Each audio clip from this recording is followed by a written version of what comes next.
الرحمن الرحيم. هنعمل مع بعض النهارده سمك مقرمش مقلي بطريقه تحفه. انا هقول على طول بسم الله في الوصفه. عندي هنا من كل حاجه كده معلقه كمون وكزبره وفلفل وكركم، وطبعا الملح حسب الرغبه. طبعا التتبيله دي تمشي مع اي نوع سمك مقلي. ومعلقتين ثوم مفروم، معلقتين اكل، عليهم عصره ليمون كبيره. هنقلب كل دوت مع بعضه. هحط بس كده معلقه اكل زيت نباتي ونقلب. هزود كمان رشه بابريكا. انا بس بعد ما قلبت الخلطه هاخد كده حوالي نص معلقه اكل كبيره من الخلطه دي، وبعد كده احط السمك. ده سمك مكرونه متنضف من القلب ومغسول كويس جدا ومتصفي.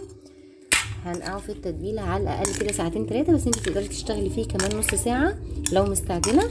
على بال ما يتبل السمك نعمل رز صياديه تحفه، ونعمل كمان معاه صوص خرافي يتحط مع السمك.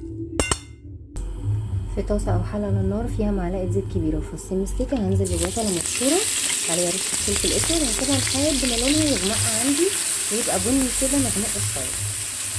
لون البصله وصل كده، ما تغمقوش اكتر من كده عشان ما تمررش معاكم. هنزل بجزره كبيره مبشوره ومعلقه الخلطه اللي احنا حجزناها من تتبيله السمك. عايزه اقول لكم بتودي الرز في حته تانية. ومعلقه صلصه طماطم او عصير طماطم، بس انا هكتفي بالصلصه.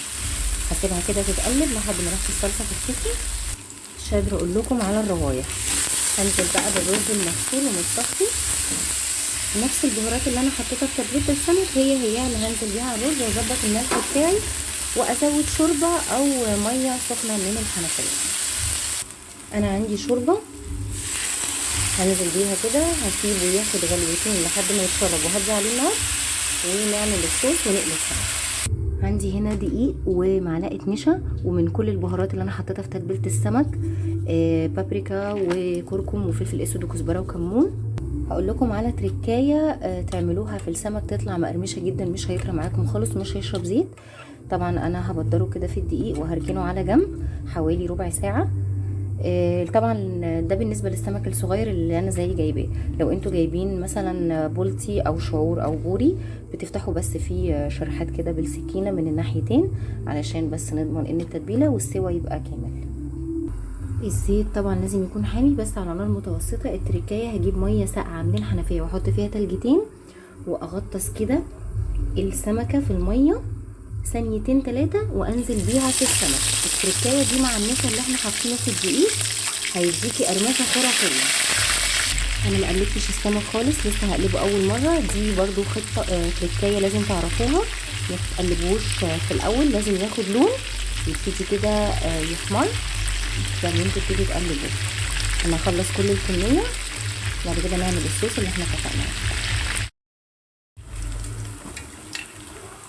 نيجي بقى للصوص الخطير. عندي هنا حوالي ربع كوبايه طحينه خام، عليهم نص حزمه كزبره خضراء وليمونه معصفره متشال منها البذر عشان ما تمررش، وحوالي 4 فصوص ثوم، وكمان كزبره وكمون وملح حسب الرغبه بس ما نكترش قوي عشان الليمون. واحط حوالي ربع كوبايه ميه دافيه. هضرب كل دوت في الكبه كده تكون جهزت الاكله معايا. عايزه اقول لكم بجد الصوص تحفه والرز تحفتين والسمك 3 أتحاف يعني. بصوا انا عايزه اسمعكم القرمشه. سامعين؟